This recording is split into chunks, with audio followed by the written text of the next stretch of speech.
Welcome to the Social Landlord podcast, where smart investing meets peace of mind. Today we're joined by Qais, an Olympic athlete and professional boxer. Thank you for joining us. No, thanks for having me. Kes, we put a post out last week asking what do you want to ask Kes. Yeah. Fortunately, people were asking more about your boxing career than with it being a property podcast or Yeah. a business podcast. I could imagine. Tell us, boxing, where did the love start? How did you grow into it? Well, I first started boxing when I was about 8, 9 years old. But my cousin, Adnan, he started boxing way before me. Must have been at least 5 years before me. But whenever he used to come back with trophies after fights and stuff, I was too young to go, bear in mind. But when he used to come back with trophies, I was very interested. I wanted to know about the fights and all that sort of stuff. And his dad, my uncle, he's the one that first realised that I'm very, into it and interested. And every time he comes back, so he said to me, "No, when you turn the right age, I'll take you to the gym." I must have been only about 5 years old at this point. But when I turned eight, I think a week or two after my birthday, I remember him turning up to my house. And I didn't know what was going on because I'd forgotten by then, right? But he sat there in the kitchen with my mum. I'm sat there thinking, there's some sort of debate going on there. And turns out he was trying to convince her to let him take me to the boxing gym. But my mum always say, your mum's a mum, your mum, isn't she? And she was like, no, I don't want him to get hit. He's got a nice nose, all this sort of stuff, you know what I mean? But eventually she agreed and he took me to the gym and I loved it ever since. What a different story that could have been. Yeah, 100%. Like I say a lot. I've got very I respect my parents where they didn't hold me back from it. Everything that I wanted to do, they supported me as much as they could. And a lot of families, especially in the Asian culture, it's not that way. They want the kids to be a certain thing, or they want them to be doctor or College educated. And all that sort of stuff. Exactly. Whereas my family said to me, whatever you want to do, as long as you give it 100%, and long as my dad always said to me, as long as your grades don't drop at school, and you go to uni and stuff, that's fine. But you just got to make sure that you keep both ends of the Keep everybody happy. spectrum. Yeah. Do what you need to do, but at the 100%. same time, educate yourself so your parents are satisfied with your grades as well. 100%. So the main question, which we were getting bombarded on Instagram when we put up questions out, how did you get to representing Britain in the Olympics? What's it like being in the Olympic village amongst other athletes? Getting there, first of all, was very tough. I mean, put it this way. Before I got there, I'd won 2 national schoolboy titles, 2 national junior titles, 2 national youth titles, and 2 national senior titles. So I'd won the English title 8 times. On top of that, I'd won Commonwealth Youth Gold. I'd won international tournaments all over the place, boxing Europeans, worlds, a lot. And then on top of that, I had to qualify as well. So I was actually qualifying tournaments the year before the Olympics that you've got to get to a certain stage at just to qualify for the Olympics. But that was a very long process. But I got there in the end. But it's very tough. It's very grueling. So grueling, in fact, that by the time I actually went to the Olympics, I was full of injuries. Which was obviously not ideal, but full of injuries. But like you say, it's nothing easy. Nothing that you want ever comes easy, right? True. So you got to work hard for what you want. So, but in the Olympic village, the life, what is it like? you know what? Because you're amongst very competitive people. Yeah, massively competitive. I like obviously for example. So I've boxed in maybe 3 or 4 multi-sport games where obviously the whole, the way it works is, in the Olympics, for example, every country, so obviously we would GB, every country has their own block of flats, so you all live together. So I'm walking down the road, and so I'm walking down the stairs, next to me is like, I don't know, Tom Daly, something like that, I mean. You see everyone there and you sit there thinking, I've seen these guys on TV, but they're right here, you know what I mean? And they're all down to earth people, as most athletes are. But it was an amazing experience because then you go for a walk, and you see like a different block of flats with a different flag on it, and it could be anything, the USA, you name it, could be anything. Sounds like the Hunger Games. Literally, but it could be anything, like USA. But you see people out there walking out, you're thinking, like basketball players, for example, or even the Commonwealth Games, for example, right? Commonwealth Games. I boxed in Glasgow in 2014. It was. And I'm walking down the little area where everyone had little activities going on, and Usain Bolt's walked straight past me, and I thought this is mad. You know what I mean? Do you recognize him? You know what it is? You couldn't miss him because everyone's hoarding him. You can't. You knew someone big was there. I finally got to see who it was. It was him, Usain Bolt. But these experiences of second to none. Where else are you gonna have experiences like that, apart from an Olympic village or a Commonwealth village where all these huge name athletes are all in one place? But being there away from family, away from friends, simply having to concentrate on what you need to do, do you ever get lonely at times? Difficult. You know, we build a family within the boxing family. So like for me, for example, in the Olympics, for example, it was Joe Cordina. He was world champion. You must have heard of him from Wales. So me, even on the GB team, me, Joe Cordina, Fraser Clark, Jack Bateson, Galal Yafai, we always lived together. So we become very close anyway.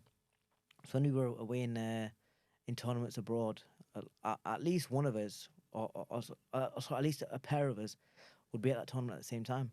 So we'd always be in the same what do you call it? In the same flats or in the same rooms wherever we were all around the world. And that's always where that bit of comfort came from, because it's someone that you know very well, someone that you live with. I know it's not obviously parents at home, but it's the same similar comfort where you know someone very well enough to be yourself, I guess. And that kind of always helped in terms of being away from the family and all that sort of stuff. I think it takes a lot of dedication as well, 100%. self-discipline. You got to bear in mind, no one I got on GB, especially when I got on the main team, I'm living with these guys Monday to Thursday every week. I'm only seeing my family on the weekends. Monday to Thursday every week, I'm in Sheffield training with these guys, living day and night with these guys. So like I say, you do become close, but again, it does take a lot of dedication, because a lot of people probably won't have it in them to stay away from their hometown or even stay away from their families for Monday to Thursday every single week. Well, after the Olympics, did life just change then, or was it in terms of fights, publicity, just networking on the right people, I guess? Yeah, well, I won't say life changed, but you notice certain things. But for me, it was more. Remember, I mentioned that the injuries after qualifiers, for example. I had a year out straight after the Olympics just because I had to get injury sorted. I had a ruptured tendon in my hand, had a broken nose, I had my elbows. Well, the one thing your mum wished for, didn't wish for happened. Yeah. Broken nose. Worst thing is that it's happened multiple times, but No, then I told you so once. yeah, literally. But like I said, I had loads of little injuries I had to get sorted, and by the time I was actually in a position where I could fight again, for example, and be confident even throwing that hand at the time, it took me a good year. So I had that time off myself. Good thing was I got a bit of time to spend time with my family and my friends at home. But then after that, it was all business. We started to think about the pro game and make that adjustment from the amateur to the pros. It's a big jump. It is. People don't realise at the start, and I never expected it to be such a big jump personally. But it took me a couple of years just to get used to doing the long rounds. Even though on GB we do 3 rounds fight wise, but sometimes 5 with the semi-pro sort of situation we had with WSB. But just even though we used to spar all the time, do 6, 8, 10, 12s, it's just you don't realise until you actually get into it. It's just such a different sport, even in the longer rounds and the way that the fighters fight in the pro game. But on top of that, obviously, you probably heard multiple times that compared to the amateur game, the professional game is a lot more of a business. Amateur game is a sport. You enjoy yourself, go around the world, win, lose, draw. It's a sport. Fights mean much more when you're in the pro game. Yeah, in the pro game, like I say, a loss may not be detrimental, but people write you off straight away. It's like they think, oh, he's done. If you've not got a clean slate. Exactly. Not got a You clean slate, they mentioned write you off. business there. Huh? You mentioned going into business there, slightly there. You get obviously people that sponsor you. Yeah. When you start these fights, you get people that sponsor the fights, people that sponsor you throughout the year. You become ambassadors and so on for their brands. A lot of people have this stigma where I'm gonna sponsor him or I'm gonna do this, but would it benefit me? Would it not benefit me? As in, what's the actual benefits of each sponsor actually sponsoring you in terms of publicity? Do you have certain companies that you that you work with, or some industries that you do entertain, or is it something where your manager says to go through this? Who actually, how does that work? And in terms of people that I would or wouldn't entertain, it's just about for me, it's more of a religion thing. Like, for example, personally don't entertain like alcohol companies or betting companies. And as mad as it is, they're probably two of the biggest. Yeah, 70% of the market. Exactly. That literally is that much of the market. That is the bigger sponsors, you know. But you got to have your morals, you know. You got to have your. Again, I'm a very religious person, so it would be wrong for me to be part of them anyway. But on top of that, like I said, with the sponsors, we do everything we can. Bear in mind, most of my fights have been on TV as well. So the benefits are you get brand awareness. The last one that we sponsored you for was on Dazen Yeah, as well. Yeah. No, that was on BT Sports. So the new BT Sports, Sport, TNT Sports. Yeah. TNT, yeah. So again, brand awareness. Obviously, all the way through camps and stuff. I'm always very happy to promote in any way I can, or even stuff like this podcasts. I'm happy to be a part of, just for whatever the company needs really at the time of sponsorship. So, you assuming you'll have a next fight coming up? Yeah. Eventually, soon. Yeah. For any sponsor companies out there, or do you want to announce your next fight as exclusive? Yeah. to So us? the next fight is 8th of June in Oldham. It's just if it's me getting back into title contention. So the fight after that, inshallah, will be for titles. But yeah, it's just keeping busy now, keeping active, and any sponsors available, I'll be more than happy to. Any sponsors, any businesses watching, feel free to get in touch. Yeah, of course, 100%. Like I say, but be amazing. If you've got the minute, you may as well give them a little bit of a shout out. You must have a couple of sponsors at the moment. I've got a couple. I've got nutrition sponsors, Vow Nutrition, amazing nutrition sponsors. I've got massage guys, Natural Remedy in Dewsbury. I've got loads of little ones flying about, but money wise, they mainly come when the fights are actually coming. As much as I'd love a monthly sponsor, which would be amazing if I'll get hold of someone like that. But like I say, it's the biggest sponsor last time was Silks Investments, and they helped me a lot. And the brilliant thing about sponsors is, me being a full-time athlete, it helps me in a position where I don't need to worry about working on the side. So as we have this conversation for the last few years, which we have been, me and you. Yeah. We've always been having these conversations. Obviously, Halim as well. When he's there, he's Yeah, with yeah. us. When he turns up. When he turns up, yeah. We always have this conversation where, as boxers, you're brought up in a boxing ring from a young age. All you know is boxing. Yeah. It's obviously important that you work, or you have a certain circle where you can work with companies that can help you or guide you after retirement, so you've got a plan afterwards. From now, we're already on track to do that anyway. Obviously, us working with yourself enabled us to approach certain agencies, certain athletes, a certain level of people where we don't have the people to go into, but still working with people like yourself enables you to have a bit of I'd say a structure to when you retire, a side income outside the ring as well. Yeah. How important is it for an athlete to have that sort of a network before they actually retire? Because all athletes know, with all due respect, is what their sport is, because that's all 100%. they've been doing since a young age. Outside of the ring, you don't really know much, because day and night is just training, sparring and boxing. 100%. Like, take me, for example, because I boxed a Team GB and stuff as well, I was always getting paid on Team GB. Then I turned pro. I'm making money as a pro through sponsors and fights and all that sort of stuff. But all through that way, I've made loads and loads of connections. There's so many people that, people with a lot of money or a lot of connections themselves that I'm very close with, or I've become pally with, that I can approach and stuff. And that's where also obviously it ties into you guys as well in terms of the investment side. And with that investment side, for example, I can provide contacts. So because I remember having this conversation where we used to sit and we used to think first, how how can I get involved in property industry? And I always used to ask you a question, what's your strongest point? Yeah. And then you used to tell me, look, I don't know nothing about property, but then I used to reply back by always saying, look, you've got a certain network where Yeah. a lot of companies would love to tap into, because A, the wealthy people, and B, the business mindset as well. So you've got best of both worlds.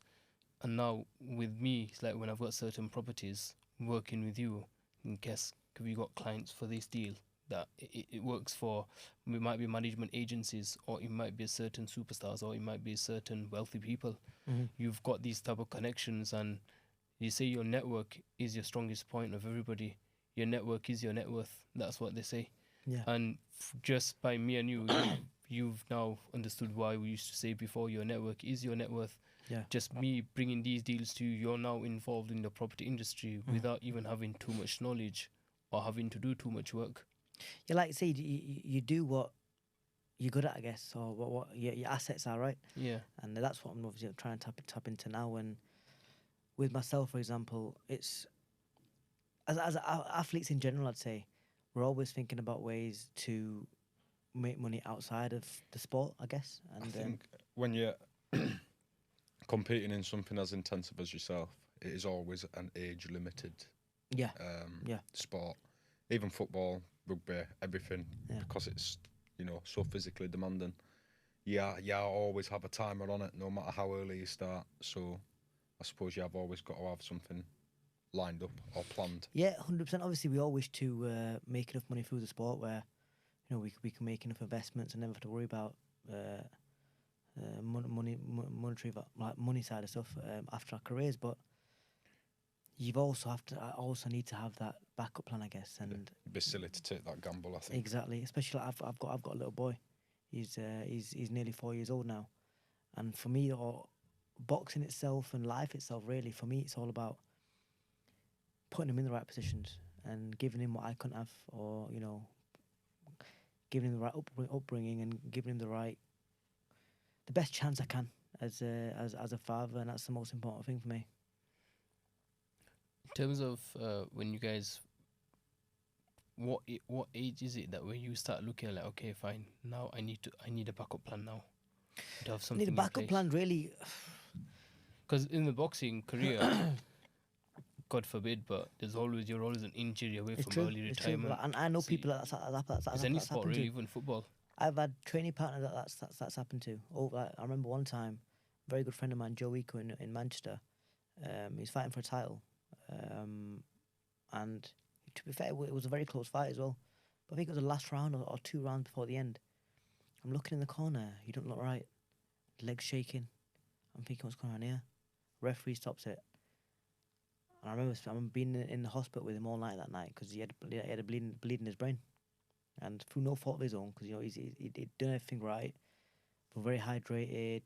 He'd made the weight right and all that sort of stuff. But it happened for whatever reason. And like I say, boxing is that sort of sport where click of a finger and it could be over. So I want to say there's an age on, start thinking about where you start thinking about a backup plan, but there's definitely an age where you can't go on no more, and that's between 35 and 40. 40, I'd say. So anytime before then, you want to start thinking about just some other ways or some other aspects of life where you can have an income.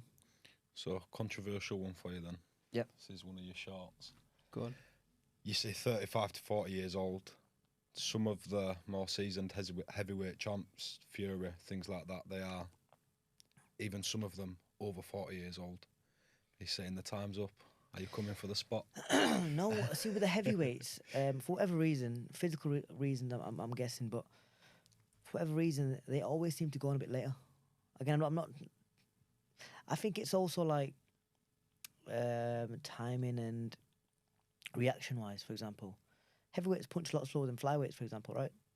Flyweights need that reaction. And what's the first thing that goes? Power stays, speed's there, but the timing's the first thing that goes when you get to a certain age. Reaction's the first thing that goes. And once that slows down, that's when it gets challenging for especially the lighter weights fighters. So I think I'd say the lighter weights have a lot younger age. Not a lot younger, but a slightly younger age than, They ain't than the got the power heavyweights. to rely on. Exactly, At yeah. the end of The power is a get out clause for most people, and at the in the heavyweight division, anyone hits you clean in that division because the weight of the punch anyway. You know, there's a chance of knocking them out. Whereas a lighter weight, it's not the case. You've obviously You like how I got out of that, by the way. No call outs. you obviously worked with us for a while, but Yeah. what would be your advice to anyone starting or anybody through their sporting careers in terms of concentrate on what you're doing, but have something or someone that will help you on the outside of your sport? Exactly that. Work is very hard. You know, first of all, but in terms of sports, you got to work very hard. 'Cause like I mentioned before, anything I worth think your having. biggest problem was you used to tell me, goes, Faiz, I don't have time to go around to see properties with you. I don't have time to do this because I want to focus on my career. So I think we sort of sat down and understood each other's position, where I can chip in, where you can do minimal work, where I do minimal as well, but the job gets done Yeah, and yeah. it's benefiting everybody. So how hard was it to actually find that balance? Very hard. And it's still very challenging now. But like I say, first of all, in terms of sports, you got to work very, very, very hard. Like they say, you've got to be doing things that no one else is doing, and that's like the way they put it. But it takes a lot of time, a lot of effort, a lot of belief. But at the same time, you need to, in some way, if especially it's even easier if you can have someone on the side to help you with this stuff, because that makes life 10 times more easier. Because if you got to do everything yourself, it's obviously it's very challenging. But work hard, but just keep in mind also keep a little bit of your mind on the future, on what can happen, on what the worst case scenarios. As much as you don't, no one ever wants to think about the worst case scenarios. Just have a plan for it.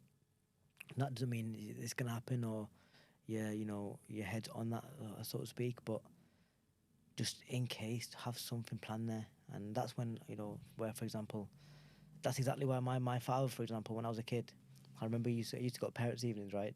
As a kid, he'd be sweating, thinking, "Oh no, what's gonna happen here?" Because he always said to me, "If your grades drop, I'm pulling you out of boxing." It was simple as that for him, because for him that was my backup plan. If as long as I'm getting grades, I've got a chance to do whatever I want after boxing as well, right? And I understand why now. I got good grades because of him, and as much as it was pressure, it was the sort of pressure that I needed, because if he wasn't saying that to me, I'd have probably left school. You know what I mean? And I wouldn't have had. I like to think I'm quite articulate, and I wouldn't have been as articulate if it wasn't for him. You know what I mean? But yeah, like you say, you got to concentrate on both. The main concentration, obviously, at the time, is the sport, but just have a little bit, have a little bit of your mind on what what you can do later on, or what you can start to set up for later on. Important to have the right people around you as well, most important. 100%. Like I say, a great thing about boxing for myself is I've made a lot of contacts as well, and the contact that have helped me out in a sense through boxing. They might not be in boxing themselves, but I've got to know them in some sort of way where boxing's been involved. Like you guys, for example. Yeah, It was 100%. it was It leaves obviously- opportunities. it was an opportunity to. At first, obviously, it was in terms of sponsorship and all that sort of stuff. And we became friends, and that's how that relationship starts. But luckily, I've got people like yourself and Billy, we mentioned before, that helps me out on the business side, and I'm in a position where I can, I'm starting now to get in a position where I can make money away from boxing as well. Louis got a question for you that he asks everybody that comes on this podcast. So Well reminded, I'd forgotten about that. So, being 25 myself, what's one piece of advice you'd give your 25 you can't say year old 25. He's not a couple of years older, so 10 years. Yeah, it's a bit tricky. Normally, 'Cause his people that career come on here started are too early. old, so we're. His career started too early. What advice would you Funny give thing to was, I actually How old are you now? I turned pro when I was 24 actually. Right, I just turned 31. right. So if you turned pro at 24, you must have been 24, very 25 actually, close to some 25. mistakes that could have been made, something that could have been done at that point in time. Just one piece of advice you'd give yourself Maybe not 25, 20, 18, whatever you want to. It's a tough one, isn't it? Hindsight's a wonderful thing. It is, it really is. But I'd probably say, it is a tough one, that. Because like, in my head, I'm thinking at like 20 years old, it was just, life was easy, you know what I mean? You don't think, there's no stress, you don't think about too Maybe much. that's the issue.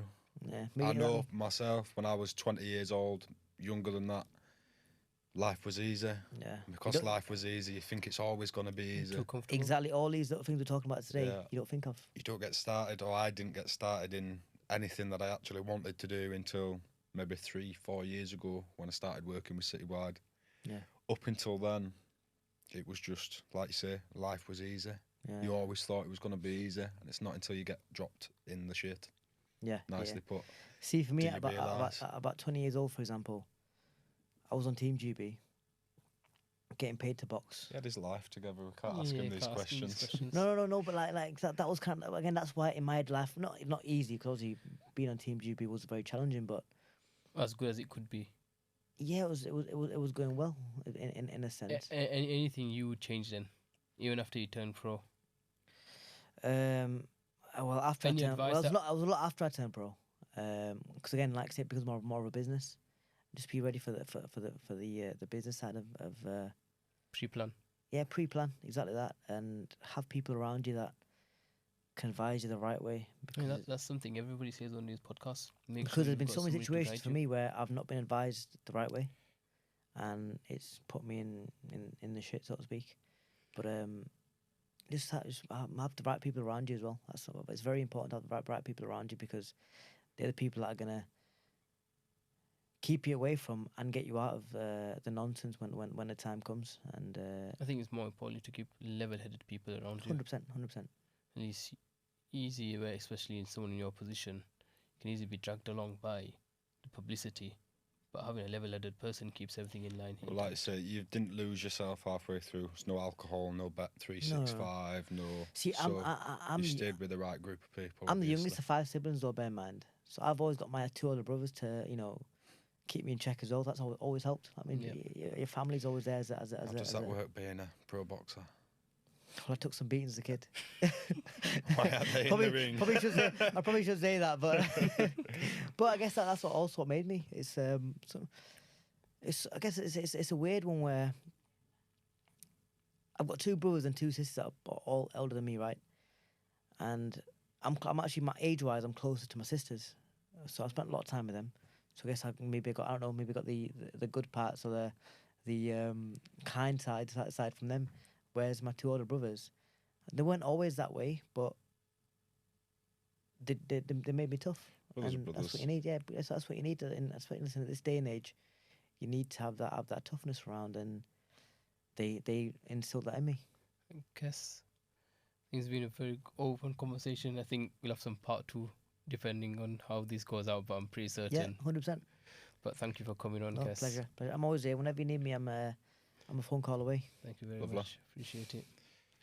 Do you want to finish it off then? I'll give you this. Yeah, wherever you're watching your podcasts, please like, subscribe, and follow. Thank you very much. Thank you.